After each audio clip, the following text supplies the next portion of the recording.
Senhor, meus irmãos em Cristo Jesus. Aqui quem vos fala é o vosso irmão em Cristo, professor Ronald. Sou professor do Instituto Teológico Metanoem. Estamos aqui para servir os amados irmãos. Hoje a lição de número 10 nos fala acerca do fim dos tempos.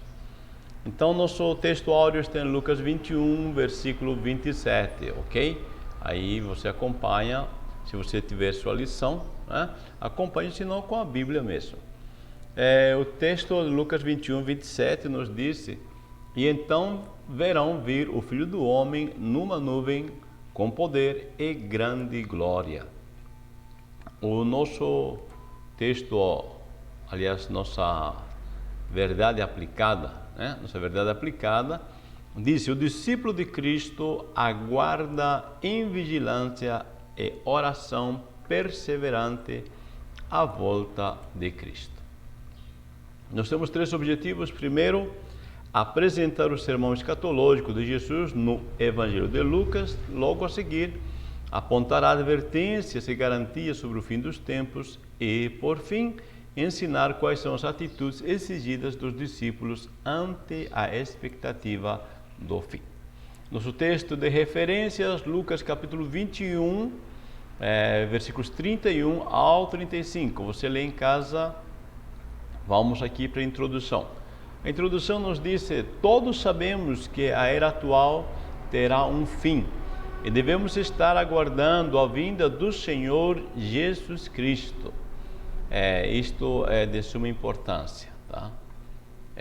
Todos sabemos que em algum momento este sistema, este mundo há de acabar, ou nós mesmos vamos partir para o outro lado da vida. O importante é estar preparado para se encontrar com o nosso Deus. Tudo tem um tempo determinado, para todas as coisas há um tempo determinado, diz a palavra. Há um tempo de nascer e um tempo de morrer, ou seja, há um início, há um fim. Nós temos aqui 3 pontos, tá? No primeiro ponto, o sermão escatológico, 3 subpontos: o interesse escatológico, diversos acontecimentos e o estudo comparativo.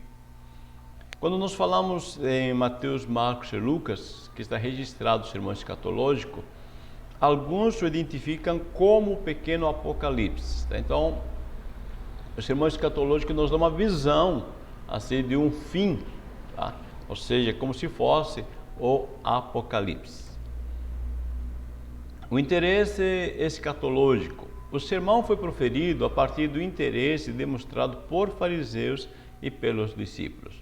Ou seja, o ser humano sempre se interessou pelo dia do amanhã, fim do mundo, né? Vida pós-morte. Tá? É uma expectativa que o ser humano tem. Se é religioso, não se é religioso, há um momento que ele para pensar, né? Principalmente de algumas circunstâncias de dificuldade, o que seria ou como se daria o futuro, fim do mundo, tá? E há muitos detalhes escatológicos que são de difícil compreensão e interpretação, mas isso não significa que não devemos nos interessar no assunto.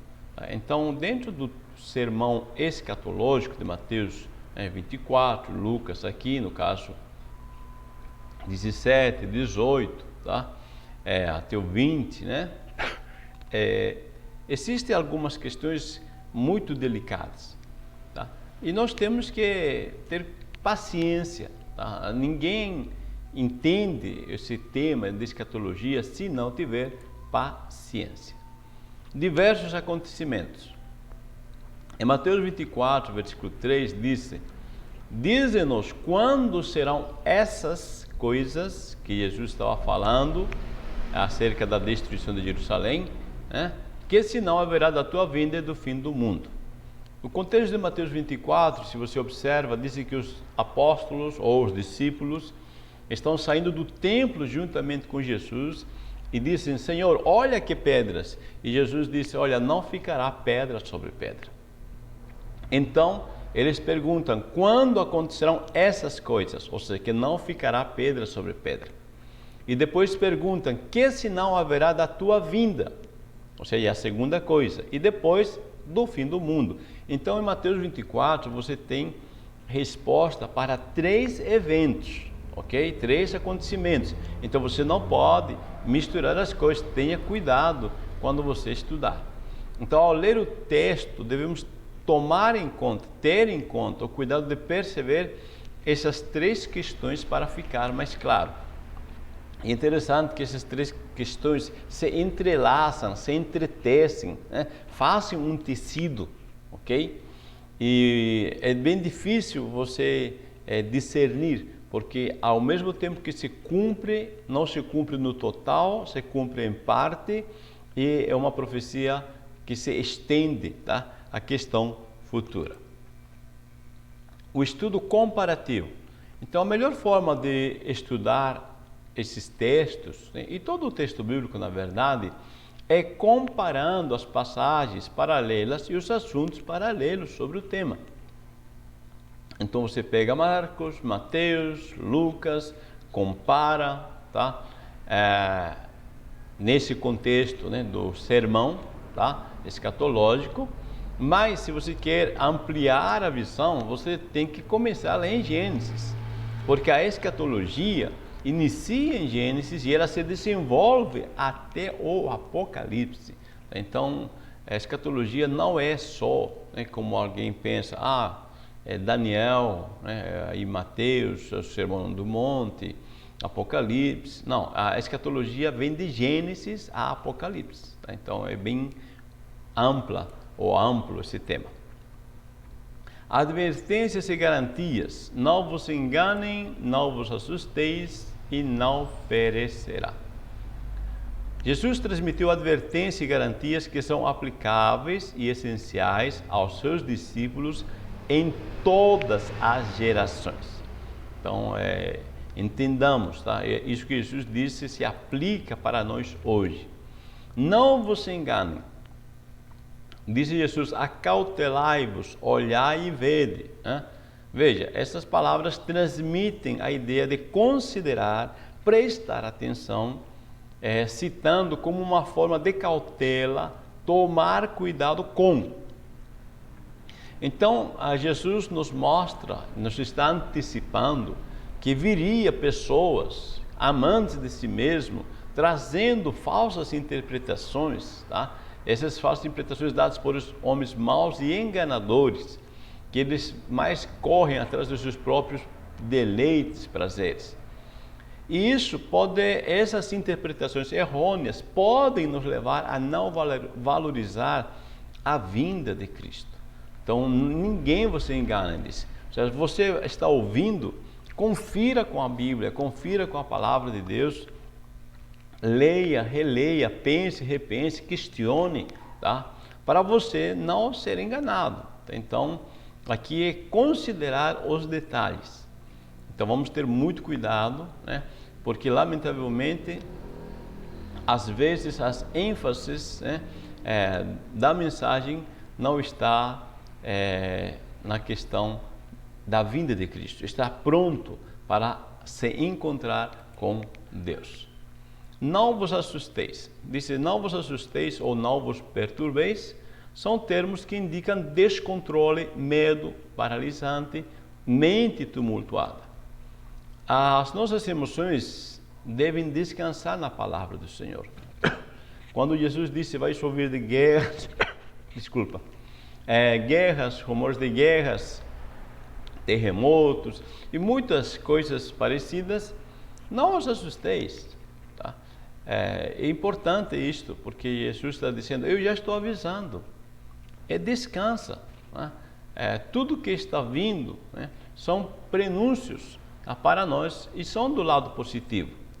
Veja, quando diz não vos assusteis, a gente vai pensar que o medo é uma ferramenta. Não, devemos pensar, aliás, que o medo é uma ferramenta que, quando usada de forma positiva, cria determinação para seguir o caminho correto. Então, terremotos, fome, guerra, pestes, né, e coisas semelhantes não devem nos assustar. Ao contrário, estes sinais, tá, e até mesmo a questão de sofrimentos, né, tanto aqui com essas guerras, rumores de guerras, quanto na eternidade, devem servir para nós, tá? Como motivação. Se eu não quero, né, ficar aqui para a grande tribulação, para passar sofrimentos, e também não quero viver na eternidade em sofrimento, o que eu vou fazer? Vou manter minha comunhão com Deus. Então, eu quero paz na eternidade, então, né, e paz também aqui, paz na questão de segurança, certeza que Deus está no controle, tá? E ainda para isso na eternidade, o que eu vou fazer? Vou me preparar tendo comunhão com Deus. Então perceba que tanto o sofrimento quanto a motivação da paz, elas servem para eu estar em comunhão com Deus. Tá? Por isso, quando Jesus diz não vos assusteis, está dizendo olhem do lado positivo, tá? Estas circunstâncias, porque estas circunstâncias que vão acontecer, você pode ou não pode participar delas, tá? Porque a grande tribulação virá sobre aqueles que não forem arrebatados. Então você escolhe. Então você vai sofrer ou não vai sofrer na grande tribulação. Não perecerá. Veja, de todos seres odiados por causa do meu nome, mas não perecerá um único cabelo da vossa cabeça. Na vossa paciência possuí a vossa alma. Eu sublinhei esses textos para que nós possamos entender literalmente, tá, o contexto. Porque às vezes alguém pode questionar. Está dizendo que não perecerá um único cabelo da vossa cabeça. No entanto, logo após a subida de Jesus, Tiago já morreu, os cristãos foram perseguidos, outros na história foram jogados aos leões, na arena de gladiadores e outras coisas que onde eles sofreram, eles pereceram. Então, por isso que eu coloquei o texto anterior, quando disse, e de todos sereis odiados. Veja, aqui ele está falando, né, de uma segurança interna, de uma paz espiritual e emocional, pois ele está no controle soberano e no final de tudo, nós somos vencedores, tá? Então isso aqui é interessante. Deus está dizendo, né, fique tranquilo, né, você não vai impedir que os outros te odeiem. Isso faz parte da situação, tá? Quando você tem compromisso com Deus e quer fazer algo oposto à maioria, né, dentro de uma sociedade corrupta, as pessoas vão te odiar, mas fica tranquilo, tá? Fique tranquilo, diz assim, na vossa paciência, olha só, tenha paciência, porque nesta paciência, nesta tranquilidade, você vai trazer ponto positivo para a tua alma. Na paciência possuir a vossa alma. Você persevere confiando, tranquilo, tá? Não fique nervoso com o que as pessoas te odeiam, porque sabemos que no final de tudo nós que vencemos, porque Deus está no controle, o nosso Pai está no controle. Então quando disse não perecerá um único cabelo da vossa cabeça, está dizendo vocês vão ter vitória na certeza. Lutas tem, tá? Mas o resultado final, tá, é como se fosse vários rounds, né? Várias partes de uma luta, mas no final, tá, você vai vencer. É igual a uma luta, né, de boxe, né, onde tem vários rounds, né, várias partes, e no final os juízes decidem quem venceu, quem não venceu. E neste contexto está dizendo, por mais que sejam odiados, tá, no final de tudo, a vitória é nossa. Ninguém perece. E você vai entender este contexto também com Atos 27, 34. Tá? Atos 27, 34 diz que Paulo estava no barco, o barco estava quase afundando e ele mesmo desesperou da vida. E o anjo veio, Deus enviou seu anjo e disse-lhe, ninguém vai perecer, fica tranquilo, Paulo. Ok, quando a gente pensa assim, ninguém vai perecer, a primeira instância na nossa mente é que o barco não iria afundar. Mas se você ler o relato, o barco afundou. Tá? O barco afundou e, além de afundar, alguns não sabiam nadar. Mas diz a Bíblia que todos se salvaram. Tá? Então, quando o anjo disse assim, ninguém perecerá, não estava querendo dizer, né, que ninguém ia ter algum tipo de sofrimento, mas sim que no final todos iam ser salvos da morte. Tá? Então entenda, interprete corretamente para não pensar o oposto.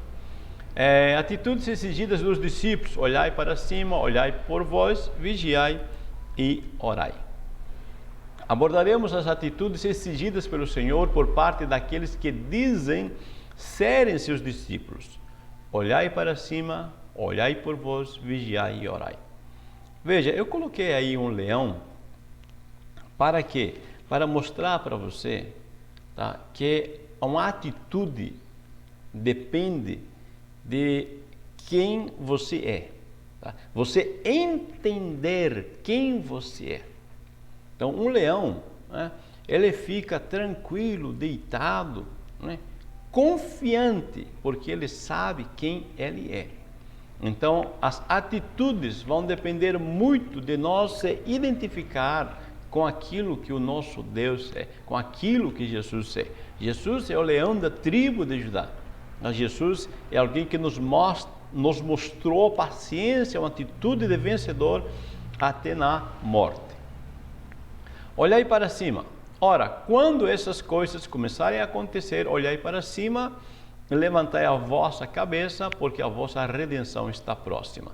Tá? Então, nós temos que fazer referência ao texto. Eu não posso simplesmente querer interpretar sem fazer referência ao texto.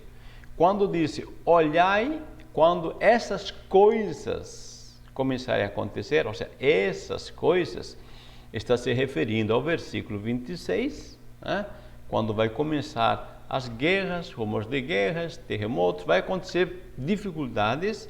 Tá? Quando você olhar estas catástrofes, então olhai para cima. Tá? E no versículo 27 diz assim, vocês vão ver o Filho do Homem voltar. Então perceba que quando diz aqui olhai para cima, ela está se referindo levantar a cabeça para ver Jesus voltando. Tá? É simplesmente olhar para cima esperando ele voltar. Esta é a questão desta palavra aqui, olhai para cima. Por quê? Veja que explica. Porque a vossa redenção está próxima, ou seja, o fim do sofrimento está próximo. Então, olhai para cima, em primeira referência, neste texto, tá? Nesse texto, está dizendo, olhai, sabendo que Jesus já está voltando e a nossa libertação deste mundo, do sofrimento deste mundo, está próximo. Se já ressuscitaste, agora disse Colossenses 3, 1 e 2, tá? Agora vamos interpretar outra forma de olhar para cima fora Lucas, tá? Vamos então pegar outro contexto. Se já ressuscitaste com Cristo, buscai as coisas que são de cima, onde Cristo está sentado à destra de Deus. Pensai nas coisas que são de cima e não nas que são da terra. Veja que neste texto aqui de Colossenses 3, 1 e 2 e um texto paralelo de Mateus 6, 19 e 20, buscai as coisas que são de cima, tá? Ou olhai para cima, é diferente do outro texto. Neste texto de Colossenses e Mateus, tá? Está dizendo, quando disse buscai as coisas que são de cima, está dizendo aprenda a valorizar o que é permanente, o que é importante, aquilo que influencia toda a nossa história, nossa existência. Isso é buscar as coisas que são de cima, tá? Ou seja, as mais importantes, as coisas que não perecem. Por isso disse, pensei nas coisas que são de cima e não as que são da terra, tá? Porque as coisas terrenas, naturais, tá? Por mais boas que sejam, as coisas terrenas, por mais preciosas que sejam, passam. Agora, as coisas de cima são valores, são questões permanentes, tá? Coisas que você fará que vai repercutir e vai influenciar pelo resto da tua vida. Então, busque aquilo que de fato tem valor. Olhai por vós, diz o texto, o vosso coração, e venha sobre vós de improviso aquele dia que virá sobre todos. Veja, o texto é interessante porque nos manda olhar, diz, olhai por vós, né, e guardai o vosso coração, tá? Para que não venha sobre vós de improviso aquele dia, porque aquele dia virá sobre todos. Eu sublinhei essas palavras porque, primeiro, está dizendo, cuida de você, né? Olhai por vós. Cuida de você, para de olhar a vida dos outros. Quando eu olho para mim, eu vou pensar, tá, no meu estado, tá? Não dá tempo de ficar olhando a vida dos outros. Tá? Então, primeira questão, cuida de você. Segundo, o que você vai cuidar em você? Tome cuidado com o que valoriza e guarda no coração. Tá? Olhai, tá? O que você está valorizando, ou o que nós valorizamos, guardamos como um tesouro. E ele está dizendo, olha o que você está guardando no teu coração. O que é que você está valorizando e colocando como um tesouro. Por quê? Cuida do teu coração. Porque dela procede, ou seja, como você guardou, tá, alguma coisa do coração, dali você vai tirar realmente. Em Provérbios 4:23 diz, dela procedem as saídas da vida. Ou seja, as decisões, as escolhas, tá, vêm desses valores que você guardou, desses valores que você criou, dos desejos, sentimentos que você armazenou no teu coração. Então, por isso diz, cuida do teu coração. Tá? Então a pergunta é, que desejos dominam a tua vida? O que você tem guardado no teu coração? O que é que você tem amado? E o que desejos dominam a tua vida? Pensa, esses desejos são egoístas ou não são egoístas? Então você precisa valorizar. Quando diz olhai por vós, está dizendo preste atenção em você. Aliás, voltando, né? Preste atenção em você, por quê? Porque o mal vai vir sobre todos, tá? Então, sobre todos vem, tá? Então, cada um, né? Vamos cuidar em primeira instância do nosso estado diante de Deus. Pronto, aqui diz, vigiai e orai. Vigiai, pois, em todo o tempo, orando para evitar todas essas coisas. Veja, vigiai, pois, em todo o tempo, orando para evitar, né, estas coisas. Então, vigiar é manter-se acordado, vigilância espiritual é a vigilância e a expectativa em contraste com a falta de firmeza e indiferença. Tá? Toda essa vigilância acompanhada de oração. Quando disse vigiai, tá, e orai, não está dizendo para você ter uma vida tensa, né? Ficar de olho arregalado, esperando. Não, tá? Está dizendo de você construir um hábito bom de relacionamento, um hábito do relacionamento com Deus. Tá? Então, quando nós criamos um hábito bom de relacionamento com Deus, tá? Nós não precisamos ficar tensos. Tá? Se nós temos já um hábito de manter nossa comunhão com Deus, você não está preocupado se Jesus vai voltar hoje, se vai voltar daqui a 10 anos, daqui a 20 anos. Não, você está mantendo um hábito. Tá? Se Jesus voltar hoje, amém, você está pronto. Se Jesus voltar daqui a 10 anos, também você continuará, está pronto, porque você está na presença do Pai. Veja 2 Coríntios 2,17, diz, porque nós não sabemos, aliás, nós não estamos como tantos outros, mercadejando a palavra de Deus, antes em Cristo e que falamos na presença de Deus, com sinceridade e na presença do próprio Deus. Tá? Falamos de Deus como na presença de Deus, ou seja, eu tenho um hábito de valorizar a presença. Tá? Quando eu tenho esse hábito, aí eu fico tranquilo. Tá? Isto é vigiar e orar, manter comunhão contínua sem tensão. Concluindo, o fim desta era ocorrerá com a volta pessoal, pública e em glória do Senhor. E precisamos nos manter sóbrios em tudo, vigilantes e orando em todo o tempo por nós mesmos e, é claro, por todos. Tá? Que nós possamos pensar, tá?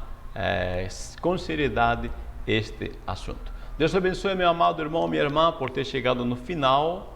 Apresentamos o sermão escatológico de Jesus no Evangelho de Lucas, apontamos advertência e garantia sobre o fim dos tempos e ensinamos quais são as atitudes exigidas dos discípulos ante a expectativa do fim. Deus te abençoe, uma boa escola dominical para você. Obrigado. Tá? Inscreva-se no nosso canal se você não é inscrito, compartilhe e abençoe vidas. A paz do Senhor Jesus.